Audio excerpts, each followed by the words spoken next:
Welcome on Easy Learning. Now I am going to explain the poem, The Follower, written by Seamus Heaney, and I will also explain several characteristic features of the poem. But before that, I will cover some words which are pertaining or related to the poem, which will help you for the better understanding of the poem. The first word is shaft. ये एक noun है. Two long bars used for fastening a vehicle to a horse or other animal.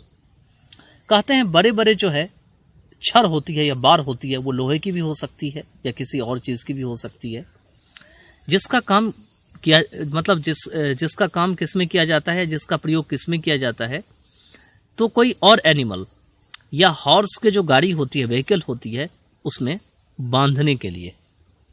Fashion मतलब बांधना, FASTEN, इसी को shaft कहा जाता है. आपने देखा होगा, अगर आपने घोड़ा गाड़ी या टांगे पर सवार हुए होंगे तो इस तरह के शाफ्ट जो है ये उसमें लगे होते हैं, जिसमें घोड़े को या किसी और जानवर को बांध करके उसको खींचा जाता है. इसके बाद दिए हुए हैं फरो. ये एक नाउन है. A line that a farmer digs in the soil with a plough when he or she applause. कहते हैं एक फार्मर जब कभी भी हल चला रहे होते हैं या प्लाव कर रहे होते हैं. प्लाव का मतलब होते हैं हल चलाना. अब ये प्लाव मतलब हल भी होते हैं, हल चलाना भी होते हैं. इसका क्या अर्थ है कि यहाँ पे प्लाव जो है ये वर्ब के रूप में यूज हुआ है, इसीलिए यहाँ पे इसका मीनिंग हल चलाना है. तो जब कोई भी फार्मर जो है हल चला रहे होते हैं तो हल चलाते समय क्या करते हैं, वो बीच में जो है लाइन खोदते हुए चले जाते हैं बिल्कुल खेत में, और लाइन खोदते हुए चले जाते हैं, और वहीं जो लाइन होते हैं जो मिट्टी में वो बनाते चले जाते हैं, उसी को फरो कहा जाता है. अगर आपने फार्मिंग देखी होगी तो फरो जरूर देखे होंगे, जिसमें कि फार्मर जो है एक क्यारियां सी बनाते चले जाते हैं खेत में. और इस तरीके से वो क्यों बनाते हैं, ताकि पानी देने में उनको जो है जब इरिगेशन हो तो उसमें उनको हेल्प मिले. इसके बाद है वेक. ये एक नाउन है. आफ्टर समथिंग और समवन, मतलब किसी आदमी के अनुसार या किसी चीज के अनुसार. इसके बाद है साउड. ये एक नाउन है. A piece of land that has grass and root growing in it, मतलब ऐसा लैंड का टुकड़ा जिसमें घास उग गया हो या रूट ग्रोइंग इन इट, या घास के जो है रूट जो है इसमें निकल गया हो.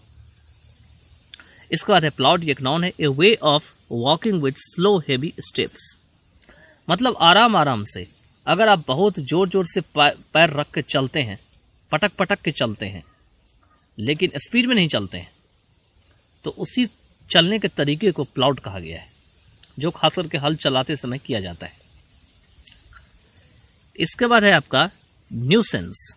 न्यूसेंस का मीनिंग है समथिंग एनवाइंग, मतलब कोई ऐसा चीज जो जिससे आप तंग आ जाते हैं, परेशान हो जाते हैं, इसी को न्यूसेंस कहा गया है. जैसे मान के चलिए कि कोई गाड़ी की आवाज़ आपके बगल से जा रही है, रोज जाती है, और आप उससे बहुत परेशान हो गए हैं, तो आप कह सकते हैं यू आर अंडर न्यूसेंस. इसके बाद है यापिंग. ये एक वर्ब है. Talking a lot about nothing significant, मतलब कोई ऐसा चीज जो बिल्कुल महत्वपूर्ण ना हो उसके बारे में बातें करना, मतलब बेकार की बातें करना भी हो सकता है, क्योंकि जब कोई सिग्निफिकेंट चीज नहीं है, महत्वपूर्ण चीज नहीं है, तो फिर उसके बारे में बात करने का क्या अर्थ है. तो देखिए, सबसे पहले हम इस पोएम में बता देना चाहते हैं कि पोएम में है क्या एक्चुअली में, बेसिकली. तो in this part of the poem, when the poet is young, when his father is in the farm, when his father plows in the farm, that time the poet is with his father, and poet tries to also learn and copy like his father how to plow in the farm, in the field. So what happens that with the passage of time, all the activities which are going on in the farm, these activities are later copied by the poet. But when the poet grows up and becomes a writer, then now his father reads the poet works. So there is a two copy. The first copy is that when the poet is a child, when he is young, that time he goes with his father to the farm or the field. He learns from his father and he tries to copy the same. But on growing up, when he grows up, he becomes a poet or author. That time his father tries to read and copy his son. So there is a interrelated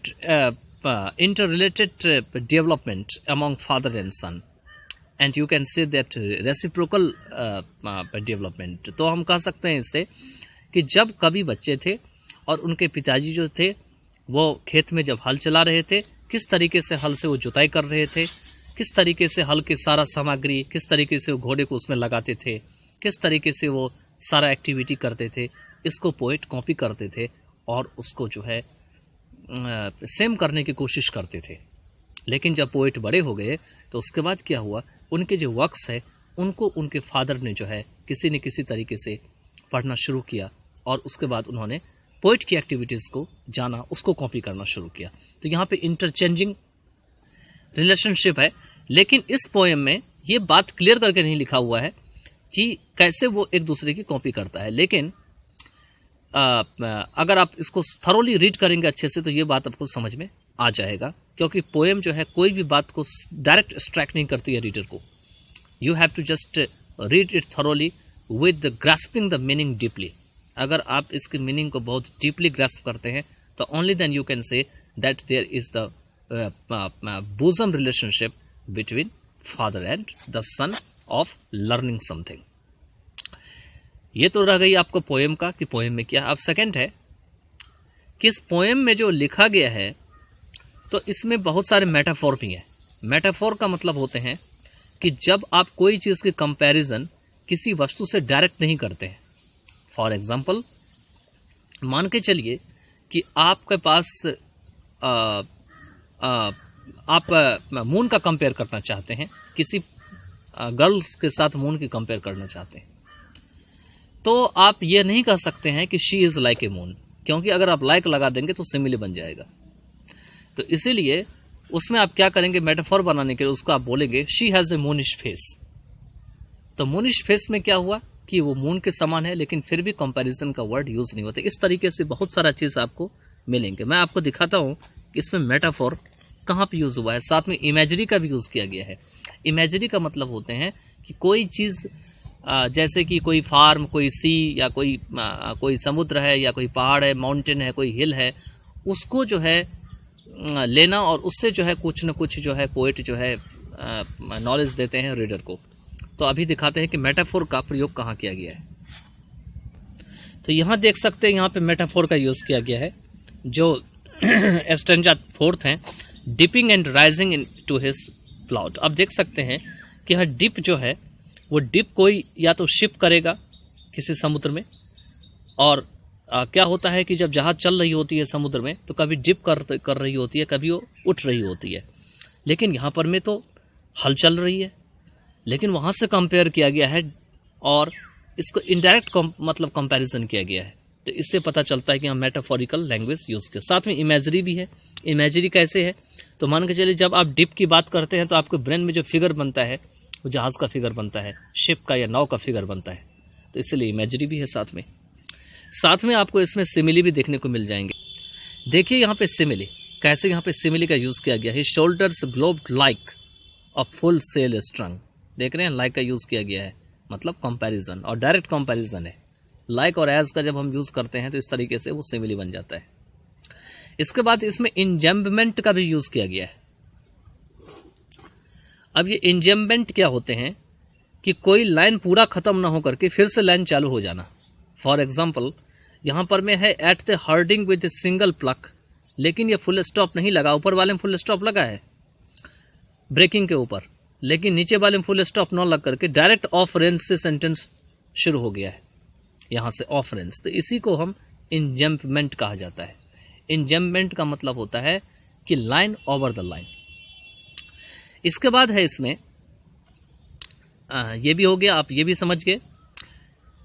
इसमें जो है iambic tetrameter का use किया गया है। अब ये iambic tetrameter क्या होता है वो भी बता देते हैं कि जब भी स्ट्रेस सिलेबल को हम अनस्ट्रेस सिलेबल्स पे यूज करते हैं तो उसको आयम्बिक टेट्रामीटर कहा जाता है। लेकिन इसमें 8 सिलेबल होते हैं, एक लाइन में जो है कितने होंगे, 8 सिलेबल होंगे। और जो आयम्बिक पेंटामीटर होते हैं उसमें कम से कम 10 सिलेबल होते हैं। उसमें भी स्ट्रेस्ड फॉलोड बाय अनस्ट्रेस, मतलब पहले स्ट्रेस होगा फिर अनस्ट्रेस होगा।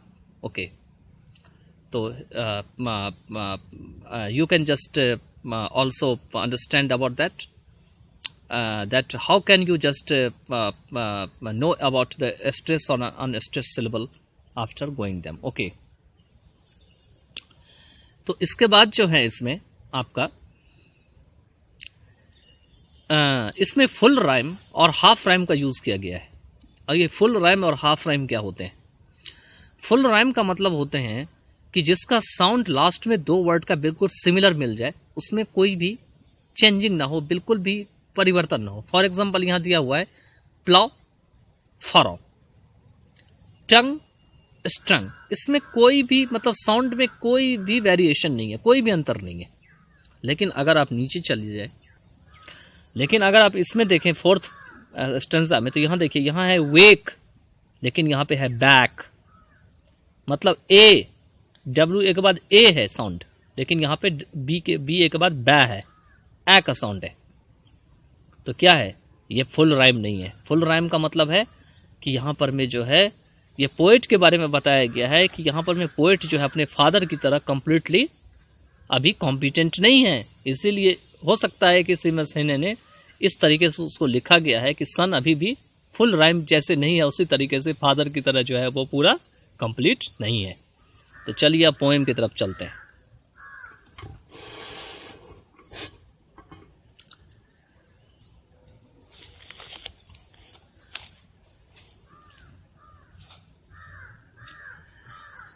अब यहां पे कह रहे हैं कि फॉलोवर में कि my father walked with a horse plough, कहते हैं कि मेरे फादर ने जो है वह हॉर्स प्लॉ का जो है काम करते थे।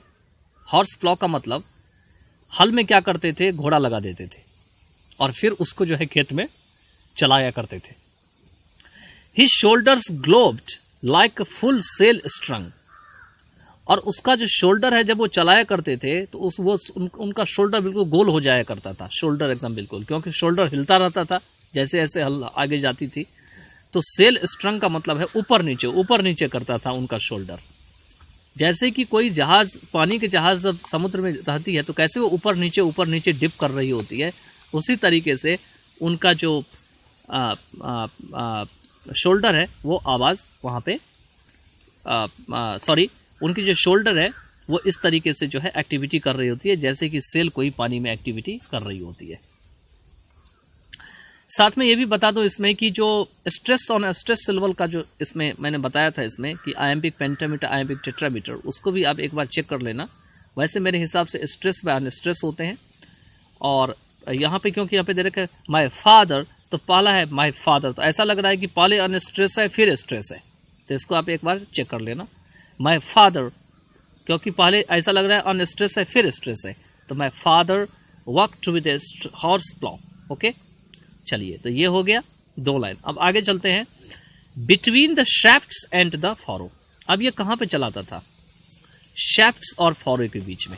शैफ्ट्स मैंने आपको बताया था कि शैफ्ट्स जो है वो इस तरीके से वो चला रहे थे हल कि उनका जो शैफ्ट था और फॉरो था वो बिल्कुल एकदम बीचों बीच था। मतलब जहां पे घोड़ा जिधर से मतलब चलता था उस हल में, उस हल में जो है उसके जस्ट नीचे जो है फॉरो का मतलब मैंने बताया था, जो मिट्टी काटते हुए अगर आप आगे निकलते चले जाते हैं उसको फॉरो कहा जाता है। तो शैफ्ट और फॉरो के बीच बिल्कुल बराबर का एकदम रिलेशन था। The horses strength at his clicking tongue, देखिए कैसा दे रखा है कि हॉर्स कैसे चलता था, आगे खींच स्ट्रेंथ का मतलब खींचना, कैसे वो प्लॉ को खींचता था। तो जब मेरे फादर जो है वो अपने मुंह से कटकटाने की आवाज निकालते थे जीभ से, हल्का हल्का सा, जब जीभ से आप साउंड निकालते हैं, आपने देखा होगा टोंगे वाले को, आपने देखा होगा बैल चलाने वाले को, बैलगाड़ी को, कि वो कैसे जो है धीरे धीरे करके जो है हल्का हल्का मुंह से आवाज निकाल रहे होते हैं, जीभ को जो है कटकटाते रहते हैं, और इससे क्या होता है हॉर्स समझ जाता है कि मुझे जो है कह रहा है आगे चलने के लिए, और इस तरीके से जो है हॉर्स उसको खींचता हुआ चला जाता है। लेकिन आगे जो है देखिए, एन एक्सपर्ट के बाद फुल स्टॉप लग जाता है। यहाँ भी फुल स्टॉप है, यहाँ भी फुल स्टॉप है। ऐसा क्यों है? ऐसा इसीलिए है क्योंकि यहाँ पोइट जो अपने फादर को एक्सपर्ट माना है इस काम में, और वहां ला करके इसको रोक दिया है कि इस काम में हमारे फादर जो है किसमें है, वो एक्सपर्ट है बिल्कुल। He would set the wing and fit the bright steel pointed sock. The sword rolled over without breaking at the head rig with a single pluck. अब देखिए यहाँ पे कुछ वर्ड्स दिए हुए हैं। He would set the wing and fit the bright steel pointed sock. मतलब ये जो जब ये प्लाव को तैयार करते थे तो उसके बारे में दे रखे हैं कि वो क्या क्या करते थे। वो विंग को सेट किया करते थे, उसके बाद ब्राइट स्टील पॉइंटेड सॉक को तैयार करते थे। स्टील पॉइंटेड सॉक यहाँ पे दे रखा है। The sod rolled over without breaking, मतलब जो सॉर्ड जो है वो चलता रहता था बिना टूटे फूटे हुए, विदाउट, ये सॉर्ड भी इसका प्लॉ का एक पार्ट है। And the head rig with a single pluck, और हेड रिग जो था उसमें एक ही प्लक लगी हुई थी, सिंगल प्लक। ठीक है, ये भी हेड रिग जो है ये प्लॉ का पार्ट है। अगर आप प्लॉ की फिगर का भी देखिएगा तो उसमें आपको सब कुछ निकल जाएगा। उसके बाद देखिए इंजम्पमेंट वाला लाइन है। Of reins the sweating team turned round and back into the land, his eye narrowed and angle at the ground, mapping the furrow exactly. कहते हैं ऑफ रेन्स, मतलब वो अपने जो है काम में बिल्कुल जहां पे वो काम कर रहे थे उसको ऑफ रेन्स कहा गया है। यहाँ पे वो उस पूरी एरिया को रेन्स कहा गया है। स्वेटिंग टीम का मतलब होता है मेरे फादर और मेरे जो हॉर्स हैं, जो जिस हॉर्स को चलाते थे वो पसीने के मारे भीग जाते थे उसको चलाते समय, और वो चलते ही रहते थे चारों तरफ। Team turned round and back into the land, और जब वो आगे निकल जाते थे चलाते हुए तो मेरे जो फादर थे वो एक बार पीछे भी देख लिया करते थे। हिज आई नैरोड, उनकी आंख जो है तिरछा हुआ करता था, और एंगल बनाया करता था ग्राउंड पे कि देखते हैं कि जो हमने हल इतना दूर चला दिया वो ठीक ठाक चला है या नहीं है। इसलिए आगे दे रखा है मैपिंग द फरो एग्जैक्टली, यह मैप करते हुए कि जो फरो जो उन्होंने किया वो ठीक ठीक हुआ है या नहीं हुआ है। I stumbled in his hobnailed wake, मैं उसकी जो हॉब नेल्ड वेक था, हॉब नेल्ड वेक होता है जो हल का पिछला वाला पार्ट होता है, उसी को कहा गया है। वहां पे मैं उससे मुझे ठोकर लग जाता था, मैं गिर जाया करता था। स्टम्बल मतलब ठोकर खा के गिरना, ठोकर खाना। Fail sometimes on the polished salt, और कभी कभी पॉलिश्ड सॉल्ट का मतलब यहाँ पे क्या है, जो एरिया बिल्कुल प्लेन हो गया है मिट्टी का, उस पर कभी कभी मैं गिर जाया करता था, पॉलिश हो जाता था। Sometimes he rode me on his back, कभी कभी वो मुझे क्या करते थे, वो अपने पीठ पे मुझे जो है सवारी कर लिया करते थे। He rode me on his back, dipping and rising to his plod, और अपनी जो प्लाउट है, प्लाउट का मतलब वही है वे of walking with slow heavy steps, आराम आराम से जो चल रहे थे उसी पर में। तो कभी कभी मुझे ऐसा कर रहे थे जब वो अपने मतलब जो है एक तरफ जो हल भी चला रहे होते थे और एक तरफ मेरे को अपने ऊपर सवारी कर लिया करते थे। लेकिन यहाँ पे दे रखे हैं डीपिंग एंड राइजिंग, मतलब कभी नीचे झुकते हुए और कभी ऊपर उठते हुए। तो डिपिंग का मतलब तो वैसे होते हैं पानी में डुबकी लगाना। तो यहाँ पे देखिए जिस तरीके से वाटर या सी में कोई शिप जो है सेल करती है, जब शिप जा रही होती है तो क्या होती है, पहले नीचे डिप करती है और फिर वो ऊपर उठती है। तो वैसे ही उसी का जो है यहाँ मेटाफोरिकल लैंग्वेज यहाँ यूज किया गया है कि dipping and rising to his plot. I wanted to grow up and plough, मैं भी चाहता था कि बड़ा हो जाऊं और हल चलाऊं। And plough, to close one I stiffen my arm, मतलब एक आंख को बंद करने के लिए टू क्लोज वन आई, मैं क्या करता था अपने बाजू को जो है वो स्टिफ कर देता, मतलब to close one I stiffen my arm, stiffen का मतलब मजबूत करना, stiffen my arm. All I ever did was follow in his broad shadow round the farm, मतलब जो भी मैंने कुछ किया वो ये किया कि वो जो भी करते थे फार्म में, मैं उन सारी चीज़ों को फॉलो किया। जो भी फार्म के चारों तरफ करते थे उनके अंडर में रह करके, ब्रॉड शैडो मतलब उनकी छत्र छाया में रह करके मैंने सब कुछ सीखा। I was a nuisance, tripping, falling, yapping always. मतलब मैं तो वहां पे उनके लिए क्या था? बाधा था, न्यूसेंस था, एनवाइंग था. ट्रिपिंग फॉलिंग का मतलब होते हैं यहाँ पे कि मैं कोशिश करता था लेकिन गिर जाता था, पकड़ता था लेकिन फिर से गिर जाता था, और हमेशा जो है कुछ से कुछ बोलता रहता था जिसका कोई मतलब नहीं होता है. Yaping always. But today it is my father who keeps stumbling behind me and will not go away. लेकिन देखिए, वही बात मैंने आपको बताया शुरुआत में ही, लेकिन आज तो है मेरे फादर हैं जो कि हमेशा जो है ठोकर खाते रहते हैं. हु कीप्स स्टम्बलिंग, मेरे पीछे, and will not go away, और वो जो है दूर दूर नहीं जा पाते हैं या वहाँ नहीं जा पाते हैं जो वो काम करते थे. तो इसका मतलब ये हुआ कि यहाँ पर में अब इसके फादर जो है वो पोएट की कॉपी करते हैं. पोएट उनका सहारा बनता है. बचपन में जो है फादर उनके सहारा बने थे, लेकिन जब फादर ओल्ड हो जाते हैं तो अब पोएट, क्योंकि उनके सन होते हैं जो सेमस हेने हैं, वो उनका सहारा बन जाते हैं. तो I hope that you would have the better understanding after my broad explanation of the poem. So you need to just read the poem several times for the better understanding, unless or until you can have the great understanding of the poem, and you can also tell others that you have understood the poem. It is not merely that you have merely your own understanding and somehow you pass in the exam. Your understanding way should be in this way that you can also teach others, you can also tell others what you have learned in this poem properly. Okay, thank you so much.